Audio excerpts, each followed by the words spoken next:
Hello বন্ধুরা, আজকে তোমাদের সাথে নতুন একটা রেসিপি শেয়ার করব। অবশ্যই স্কিপ না করে পুরো ভিডিওটা দেখবে। তো প্রথমেই দিয়ে দিলাম কড়াই তেল, তারপরে দেখো আলুগুলোকে কেটে নিয়েছি। তো এখানে তেল গরম হয়ে গেছে, একে একে মাছগুলো ভেজে নিচ্ছি। হ্যাঁ, কী করব সেটাই তো তোমাদেরকে বলা হলো না। হ্যাঁ, মাছের মাথা দিয়ে একটা রেসিপি বানাবো।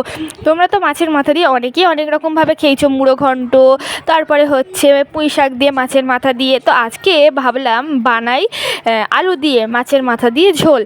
তো সব সময় তো একই রান্না খেতে আর ভালো লাগে না, তাই না? তো অনেক দিন ধরেই আমি ভাবছি যে মাছের মাথা দিয়ে নতুন একটা কিছু বানানো যাক। হ্যাঁ, অনেকেই হয়তো ঝোল বানাও মাছের মাথা দিয়ে, তো আমি আজকে ফার্স্ট টাইমই বানাচ্ছি মাছের মাথা দিয়ে ঝোল। সবসময় আমি ঝালটাই বানাই।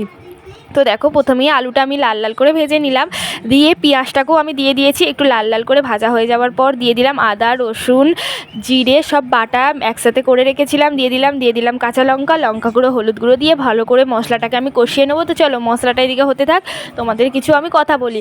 তো তোমরাও একদিন বাড়িতে এরমভাবে ট্রাই করে দেখো, ভীষণ সুন্দর হয় খেতে। আমি তো খেয়ে ভীষণ ভালো লেগেছে। আমি তো পরে ভিডিওটা পোস্ট করছি, তাই জন্য পরেই বলছি। তো দেখো, যেই কষানো হয়ে গেছে, মশলা থেকে তেল ছেড়ে দিয়েছে, অমনি আমি জল দিয়ে দিলাম। দেখো, জল দিয়ে ফুটে গেছে, মাছের মাথাগুলো দিয়ে দিলাম। পাতলা ঝোল তোমাদের শরীরের পক্ষে কিন্তু খুবই ভালো, অবশ্যই কিন্তু বাড়িতে ট্রাই করো। আমাদের তো ভীষণ ভালো লেগেছে। সবসময় একই জিনিস কি ভালো লাগে খেতে? তো চলো বন্ধুরা, টাটা।